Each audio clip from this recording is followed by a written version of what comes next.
आप सभी लोगों का सबलाइन क्लासेस में स्वागत है। आज हम बात कर रहे हैं भारतीय शिक्षा इतिहास की, हिस्ट्री ऑफ इंडियन एजुकेशन। आज हमारा जो टॉपिक है वो है एडम का प्रतिवेदन यानी कि एडम्स रिपोर्ट। देखिए, सबसे पहले थोड़ा सा जान लेते हैं विलियम एडम के बारे में। तो विलियम एडम एक समर्पित और उत्साही मिशनरी थे और वो भारत में ईसाई धर्म संस्कृति का प्रचार प्रसार करने के उद्देश्य से आए थे, किंतु भारतीय संस्कृति और ज्ञान विज्ञान से प्रभावित होकर वो भारतीय शिक्षा का महान समर्थक और प्रेमी बन गए थे। 1818 में भारत के श्रीरामपुर में वो आए थे सबसे पहले, और उन्होंने बंगला व संस्कृत का सबसे पहले अध्ययन किया। तो कुछ ये छोटी मोटी बात है जो मैंने आपको बताई इसके बारे में। देखिए, जो एडम थे वो, इनको आप इक्विवेलेंट मान सकते हैं मैकाले का।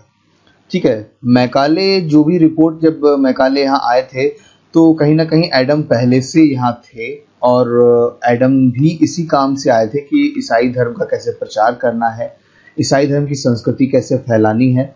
लेकिन जब वो यहाँ आए और उन्होंने यहाँ की संस्कृति देखी तो उनको लगने लगा कि यहाँ की संस्कृति भी काफ़ी अच्छी है और कहीं ना कहीं हमारी और दोनों की संस्कृति को मिलकर कुछ करना चाहिए।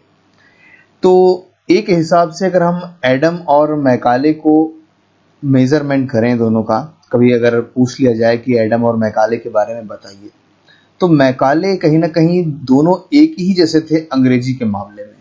लेकिन जब बात आई कि भारतीय संस्कृति के बारे में आप क्या कहते हैं, तो एडम धीरे धीरे यहाँ की संस्कृति में ढल गए और उन्हें भारतीय संस्कृति भी अच्छी लगने लगी, भारतीय शिक्षा भी अच्छी लगने लगी। लेकिन मैकाले को ये चीज़ अच्छी नहीं लगी। उन्हें लगा कि नहीं, अभी इंग्लिश को ही पूरी तरीके से भारत में थोपना है और इंग्लिश को ही हर चीज़ का आधार बना देना है। तो ये दो अंतर यहाँ पर देखे जा सकते हैं। लेकिन गवर्नमेंट ब्रिटिश की थी तो जाहिर सी बात है इंग्लिश का जो एक फैलाव था वो ज़्यादा दिखाई दे रहा था, है ना। इसीलिए एडम के बारे में कभी भी पूछा जाता है, वैसे पूछा बहुत कम ही जाता है, लेकिन कभी पूछा जाता है तो आप अगर एडम के बारे में बताते तो थोड़ा सा भारतीय संस्कृति से उसको जोड़ सकते हैं। अब ऐसा क्यों हुआ कि वो भारतीय संस्कृति से क्यों जुड़ गए? कहा जाता है कि जब राजा राम मोहन राय से मिले तो थोड़ा सा उनके अंदर ये आया कि हाँ, इंग्लिश भी अच्छी है, हिंदी भी अच्छी है, दोनों को मिलकर जो उसकी कमियां हैं, इंग्लिश में अगर कोई कमी है तो उसको यहाँ की संस्कृति से दूर किया जा सकता है। तो कलकत्ता में वो राजा राम मोहन राय से इतना अधिक प्रभावित हुआ कि वो अद्वैतवादी बन गया। तो ये जो राजा राम मोहन राय थे ये अद्वैतवादी थे, तो अद्वैतवाद के समर्थक थे और तत्कालीन ब्रिटिश अधिकारियों का घोर विरोधी हो गया। कौन? एडम। एडम को वो नीतियां अच्छी नहीं लगने लगी जो तत्कालीन ब्रिटिश अधिकारियों के द्वारा भारतीयों पर थोपी जा रही थी। तो देख लीजिए, जब मैकाले से आप कभी एडम की तुलना करेंगे तो मैकाले पूरी तरीके से अंग्रेजी शिक्षा, अंग्रेजी संस्कृति के समर्थक में नजर आ रहे हैं। लेकिन एडम जो है शुरुआत में तो इंग्लिश के समर्थक नजर आ रहे थे, लेकिन बाद में भारतीयों के समर्थक नजर आने लगे। विलियम एडम को 1835 में भारत के governor general Lord William Bentinck द्वारा शिक्षा व्यवस्था का कमिश्नर नियुक्त किया गया। जाहिर सी बात है, पहले से ये यहाँ की शिक्षा व्यवस्था देख रहे थे, तो इनकी जो नज़दीकियाँ थी वो governor general Lord William Bentinck से थी। तो उन्होंने क्या किया, मैकाले जब यहाँ से चले गए वापस, तो उन्होंने यहाँ की शिक्षा व्यवस्था देखना शुरू कर दिया। वह पत्रकारिता और शैक्षिक सर्वेक्षण के माध्यम से भारत की सेवा करना चाहता था और उसने अपने सुधारवादी कार्यक्रम जारी रखे। उसने 1835 से लेकर 1838 तक बंगाल की शैक्षिक परिस्थितियों का अध्ययन किया और महत्वपूर्ण रिपोर्ट प्रस्तुत की। तो इनकी तीन जो है बहुत प्रमुख इनके प्रतिवेदन है, जो कि 1835, 1836 और 1838 में प्रस्तुत किए गए थे। लेकिन अगर हम उन तीनों को देखें तो वो एक प्रकार के सर्वेक्षण थे, है ना। उन्होंने सर्वे किया था कुछ क्षेत्रों में, जो कि भारत एक राष्ट्र लेवल पे नहीं था, वो कुछ क्षेत्रों का था और उन्हीं क्षेत्रों के हिसाब से उन्होंने प्रतिवेदन सौंपा। प्रतिवेदन का क्या हुआ, फिर उसका क्या निर्णय लिया गया, उसके बारे में हम चर्चा भी कर ही रहे हैं। तो प्रथम प्रतिवेदन, फर्स्ट रिपोर्ट, एडम्स ने पहला जो प्रतिवेदन था जुलाई 1835 को अपनी प्रथम रिपोर्ट प्रस्तुत की और इस प्रतिवेदन में उन्होंने निम्नलिखित साक्ष्य और सूचनाएं एकत्रित की। उसने संपूर्ण बंगाल प्रांत के विद्यालय संबंधी आंकड़े प्रस्तुत की। जो पहली रिपोर्ट थी उसमें संपूर्ण बंगाल प्रांत के विद्यालय संबंधी आंकड़े प्रस्तुत किए। मतलब वो बंगाल के जो प्रांत में जितनी भी क्षेत्र थे उसका एक मोटा मोटा ब्यौरा प्रस्तुत किया। क्या ब्यौरा था वो? बंगाल तथा बिहार में कुल 1 लाख विद्यालय चल रहे हैं तथा बंगाल में ऐसा कोई गांव नहीं है जहां प्राथमिक विद्यालय ना हो। इस क्षेत्र में प्रति व्यक्ति 450 व्यक्तियों पर एक विद्यालय था। मतलब विद्यालयों की संख्या ठीक ठाक थी। विद्यालय हेतु भूमि उच्च धनी और संपन्न नागरिकों द्वारा दान दे दिया जाता था। तो आज भी आप लोग देख रहे हैं ना कि किस तरीके से हमारा देश का पूरा विश्व कोरोना की चपेट में है और किस तरीके से लोगों ने अपनी दानवीरता दिखाई है। अब मुझे नहीं लगता कि ये दानवीरता और देशों में दिखती होगी, क्योंकि यहाँ जिस तरीके से चीजें देखने को मिलती हैं वो मुझे नहीं लगता कि दूसरे देश में भी देखने को मिलती। तो ये बहुत अच्छी बात है। और ये जब आप लाइन देख रहे हैं तो लग रहा है कि ये शुरुआत से हमारी संस्कृति में पहले से था कि विद्यालय है या कुछ भी है तो दान देना एक हमारे संस्कृति में पहले से एक हिस्सा था, है ना। आगे क्या है कि इन विद्यालयों को भूमि दान और अन्य आर्थिक व्यय का भार जमींदार, तालुकेदार व अन्य धनी वर्ग वहन करते थे। तो जिनके पास पैसा अच्छा था, जो उस समय मजबूत लोग थे आर्थिक स्थिति से, तो उन लोगों के द्वारा विद्यालयों की जो भूमि दान की जाती थी और भी जो जरूरतें थी वो ये लोग तय करते थे, वहन करते थे। विद्यालयों की स्थिति बहुत समृद्ध नहीं थी, मतलब बहुत अच्छी नहीं थी। विद्यालयों में नियुक्त शिक्षकों का वेतन बहुत ही कम था। स्त्री शिक्षा के नाम पर लोगों में डर व्याप्त था। उस समय केवल कुछ गिने चुने धनी प्रगतिशील घरों में ही बालिकाओं की शिक्षा व्यवस्था का प्रबंध था। तो धीरे धीरे जो है आज भी स्त्री शिक्षा काफी बड़े स्तर पर पहुंच गई है, लेकिन आज भी अगर आप किसी पिछड़े इलाके में जाएंगे तो आप देखेंगे कि लोग दिखाने के लिए तो स्त्री शिक्षा शुरू कर चुके हैं, लेकिन वो कहते हैं हाँ एक लिमिट के बाद अब इनकी शिक्षा नहीं होनी चाहिए क्योंकि इतनी आवश्यकता नहीं है। ये सोच भी अभी काफी हिस्सों में भारत के चल रही है। तो उस समय जिस समय की ये बात हो रही है 1835 के आसपास की बात हो रही है, तो उस समय तो इतना ज्यादा अंधविश्वास था, या लोग कहते थे कि छोटे ही उम्र में शादी कर दो, क्योंकि जो शादियां होती थी अक्सर बाल विवाह का प्रचलन था। और जो बाल विवाह था कहीं ना कहीं जो राजा राम मोहन जैसे लोग थे उनके द्वारा ही ये बंद किया गया था। तो ये चीज जो समस्या दिखाई दे रही है वो आज भी है, लेकिन उस समय बड़े स्तर पर थी। दूसरा प्रतिवेदन क्या था जो कि 1836 में दिया गया था। देखिए डेट जरूर याद रखिएगा, क्योंकि ये डेट है, अगर मैं नहीं कहता कि इसके अंदर की चीज इतनी ज्यादा इंपॉर्टेंट हो सकती है आपके लिए।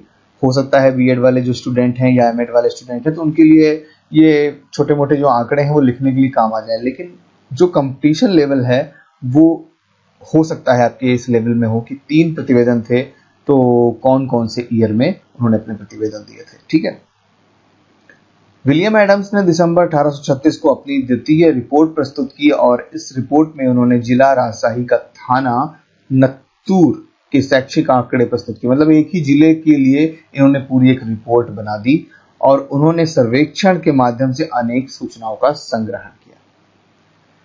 नत्तूर की कुल जनसंख्या लगभग 2 लाख थी, लेकिन 27 विद्यालय थे। कुल क्षेत्र में 405 गांव थे जिनमें 260 छात्र शिक्षा प्राप्त कर रहे थे।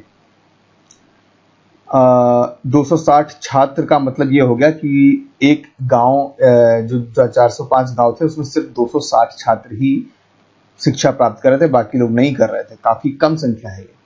कुल 27 विद्यालयों में 10 में बंगला, 4 में अरबी भाषा, 4 में फारसी भाषा तथा 2 में बंगाली और फारसी दोनों पढ़ाई जा रही थी। 238 गांवों में 1588 परिवारों में 2380 बच्चे घर पर ही विद्यालयी शिक्षा ग्रहण कर रहे थे और स्त्री शिक्षा का तो अत्यंत अभाव था ही। शिक्षकों का वेतन मात्र 5 रुपए प्रतिमाह था, जो अत्यंत कम था तथा शिक्षकों की आवश्यकताओं की पूर्ति भी सहायक नहीं थी। तो 5 रुपए तो कम था, लेकिन अगर आज के हिसाब से तुलना करें तो वो समय भी इतना पीछे था कि अगर आज के उस समय के 5 रुपए आज के काफी ज्यादा, आज जो सैलरी मिली से लगभग बराबर था, लेकिन 5 रुपए सुनने में काफी कम लगता है। तो हो सकता है इतने में वाकई में जो आर्थिक स्थिति मजबूत नहीं बनाई जा सकती थी। तृतीय प्रतिवेदन यानी कि तीसरी रिपोर्ट 1838 में आई थी। एडम्स ने 1838 में अपनी तीसरी रिपोर्ट या और अंतिम रिपोर्ट, देखिए 3 ही है, तो अंतिम रिपोर्ट इस रिपोर्ट में उन्होंने मुर्शिदाबाद, वर्धमान, तिरहुत, वीरभूमि, दक्षिणी बिहार के क्षेत्रों का सर्वेक्षण किया और कौन कौन से साक्ष्य प्रस्तुत किए कि उस समय इन क्षेत्रों में 5 जिलों में लगभग 2567 विद्यालय संचालित किए जा रहे थे। काफी अच्छी संख्या थी। ऐसा नहीं है कि अगर उस समय 2567 मान लीजिए 2567 कॉलेज थे तो मैं कहूंगा कि स्थिति अच्छी थी विद्यालयों की। उपर्युक्त विद्यालय में लगभग 30,900 छात्र शिक्षा प्राप्त कर रहे थे। बालिकाओं के लिए अलग से 6 विद्यालय थे। Very good.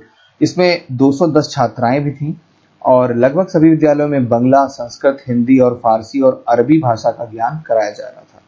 उपर्युक्त भाषाओं में बांग्ला, संस्कृत और हिंदी का अध्ययन हिंदू और अरबी तथा फारसी का अध्ययन मुस्लिम लोग करते थे।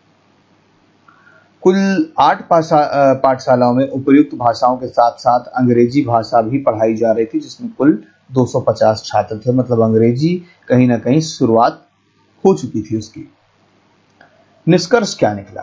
अब इन सब चीजों का एक निष्कर्ष उन्होंने क्या निकाला, देखिए निष्कर्ष निकला क्या नहीं है, यहाँ एडम्स ने क्या निष्कर्ष निकाला वो इंपॉर्टेंट है। एडम ने अपने प्रतिवेदनों में सर्वेक्षण के तथ्यों तथा आंकड़ों के आधार पर अपनी एक शिक्षा प्रणाली प्रस्तुत की और इस योजना में भावी जन शिक्षा योजना में निम्नलिखित कदम उठाने को कहा गया। निस्यंदन सिद्धांत जन विरोधी है। ये पॉइंट आप लोग नोट कर लीजिएगा, कभी भी पूछा जा सकता है कि एडम निस्यंदन सिद्धांत था, जिसको हम फिल्ट्रेशन थ्योरी कहते हैं, इसके बारे में एडम क्या कहते थे? तो एडम कहते थे कि ये नहीं अच्छा है। और फिल्ट्रेशन थ्योरी मैंने आपको पिछले वाले वीडियो में बताई थी, क्या थी कि भाई जो ऊपर वाले वर्ग हैं उनको पढ़ा दो और वो अपने आप ही जो उनके अंदर में जो लोग वर्ग आएंगे उनको वो पढ़ाते रहेंगे। ऐसा हुआ है कभी? ऐसा होता ही नहीं है। जो पढ़ लेते हैं वो चाहते नहीं कि बाकी लोग पढ़ पाए। ये चीज फिल्ट्रेशन थ्योरी थी, लेकिन कहीं ना कहीं एडम सही थे, वो चाहते थे कि इसे लागू ना किया जाए। भारत में चल रहे देसी पाठशालाएं, मकतब, मदरसे राष्ट्रीय शिक्षा के प्रमुख रज्जु थे, अतः इनके विकास द्वारा ही जन शिक्षा की व्यवस्था की जाए। उन्होंने कहा कि भारत में जो पाठशालाएं चल रही हैं इन्हीं को डेवलप करो, अलग से कोई स्कूल खोलने की जरूरत नहीं है। तो ये भी एक अच्छी बात थी कि जो चल रहा है उसको ही डेवलप किया जाए तो ज्यादा अच्छा रहेगा। जन शिक्षा के लिए प्रत्येक जिले में एक जिला शिक्षा अधिकारी की नियुक्ति की जाए, शिक्षकों को नियमित वेतन दिया जाए और देसी स्कूलों को सरकार की ओर से आर्थिक सहायता भी दी जाए। इन्होंने कहा था, ये भी पॉइंट जो है इंपॉर्टेंट है। भारतीय तथा पाश्चात्य शिक्षा विशेषज्ञों की सहायता से प्राच्य भाषाओं में पाठ्य पुस्तकों का निर्माण किया जाए। प्राच्य भाषाएं मतलब वो भाषाएं जो भारतीय संस्कृति से संबंधित हैं, है ना। प्राच्य और पाश्चात्य विवाद के बारे में मैंने पिछले वाले वीडियो में आपको बताया है, तो जो लोगों को कंफ्यूजन हो रही है यहाँ पर वो पिछला वाला वीडियो देख लें, मैं इसका लिंक डिस्क्रिप्शन बॉक्स में दे दूंगा। अब कुल मिला के निष्कर्ष क्या निकला एडम की रिपोर्ट का? आप क्या सोचते हैं क्या होना चाहिए? देखिए, एडम चाहते थे कि भारतीय शिक्षा प्रणाली को ही विकसित किया जाए, अंग्रेजी थोपने की जरूरत नहीं है। उस समय थे लॉर्ड ऑकलैंड, ठीक है। ऑकलैंड ने क्या किया, उनके तीनों प्रतिवेदन देखे और उसे रिजेक्ट कर दिया। क्या कर दिया? अस्वीकार कर दिया। इसीलिए शायद एडम की रिपोर्ट इतनी महत्वपूर्ण नहीं होती है, लेकिन उस समय किसी शिक्षाविद ने या आप कहें कि एजुकेटर ने इतने बड़े लेवल पर सर्वेक्षण करके उसको बनाया था, तो इम्पोर्टेंस तो उसकी थी और खास तौर से वो भारतीयों के पक्ष में थी। लॉर्ड ऑकलैंड पूरी तरीके से अंग्रेजी के पक्ष में थे। वो चाहते थे कि जो हो अंग्रेजी के साथ ही हो। और जहां तक एडम की बात है, अगर हम एडम की बात करें तो एडम ने क्या कहा कि जो भी निस्यंदन सिद्धांत है ये गलत है। निस्यंदन सिद्धांत गलत है, ठीक। लेकिन साथ में उन्होंने ये भी कहा कि जो प्राच्य और पाश्चात्य विवाद है उसको दूर करने के लिए प्राच्य और पाश्चात्य दोनों को 50-50 आर्थिक सहायता देनी चाहिए। प्राच्य और पाश्चात्य मतलब, प्राच्य मतलब जो भारतीय है और पाश्चात्य मतलब जो विदेशी संस्कृति की शिक्षा है, ठीक है। तो प्राच्य और पाश्चात्य को उन्होंने कहा कि 50-50% दोनों को आर्थिक सहायता देनी चाहिए, जबकि हमारे जो ऑकलैंड थे तीनों बातों पर इनसे अस्वीकार हो गए। भाई, ना तो हम आपकी भारतीय जो स्थिति है, संस्कृति, उसी को हर तरीके से चलाएंगे। नित्यानंद सिद्धांत भी चलेगा, उसको भी उन्होंने कहा था होना चाहिए, तो उन्होंने कहा कि नहीं, हम आपकी बात नहीं मानेंगे। प्राच्य पाश्चात्य को भी कहा कि 50-50 होना चाहिए, तो उन्होंने कहा वो भी नहीं हो पाएगा। लॉर्ड ऑकलैंड को माना जाता है कि उन्होंने ही प्राच्य और पाश्चात्य विवाद का निर्णय किया था। किसने? लॉर्ड ऑकलैंड ने। लेकिन कैसे? जो 1813 के आज्ञा पत्र में कहा गया था कि 1 लाख रुपए भारतीयों की शिक्षा के लिए खर्च किए जाएंगे, तो वो तो उन्होंने अंग्रेजी को ही दे दिए, जैसा कि मैकाले करके गए थे। लेकिन उन्होंने अलग से 31,000 रुपए का एक आर्थिक सहायता जो है व्यवस्था की, और वो भारतीय साहित्य के लिए की, भारतीय साहित्य के लिए। तो इससे क्या हुआ कि जो प्राच्य साहित्य वाले थे, भारतीय साहित्य वाले थे, उन्होंने कहा कि चलो ठीक है, 31,000 मिल रहा है, हम इसमें भी अपना जो भी है व्यवस्थित कर लेंगे। तो ये कुछ ऐसी चीजें हुई उस समय जो इस एडम की रिपोर्ट से जुड़ी हुई हैं, जो आपको जाननी चाहिए। लॉर्ड ऑकलैंड ने सब कुछ मना कर दिया था, इसीलिए एडम की रिपोर्ट इतनी फेमस नहीं हुई। लेकिन इसकी जो डेट है वो काफी इंपॉर्टेंट है, इसीलिए मैंने आपके लिए क्वेश्चन रखा है कि भारतीय शिक्षा के निम्नलिखित चरणों पर ध्यान दीजिए। 4 चीजें हैं और आपको बताना है कि टाइमिंग वाइज सबसे पहले क्या हुआ, 1 नंबर पे, फिर 2 नंबर पे, फिर 3 नंबर पे, फिर 4 नंबर। आपको टाइमिंग के साथ उसको व्यवस्थित करना है और इन चारों में से आपको आंसर बताना है कि कौन सा सही होगा। पहले कौन, और अगर आप ईयर बताएंगे तो ज्यादा अच्छा रहेगा, कि इससे आपको भी याद रहेगा कि भाई कौन से ईयर में क्या काम हुआ था। ठीक, ये क्वेश्चन वैसे IAS का है, लेकिन जहां तक काफी पहले आया था, तो अब ये नॉर्मल क्वेश्चन माना जाएगा, क्योंकि आज जो IAS के क्वेश्चन है वो और भी कठिन होते हैं। तो ये क्वेश्चन मैंने कहीं से देखा था, तो ये IAS में आया हुआ था। ठीक है, तो उम्मीद करता हूं आज का जो भी मेरा विषय था आपको पसंद आया होगा, और ऐसे आप लोग जुड़े रहिएगा सनलाइन क्लासेस से। जल्दी मिलते हैं आने वाले वीडियोस में। Thank you very much.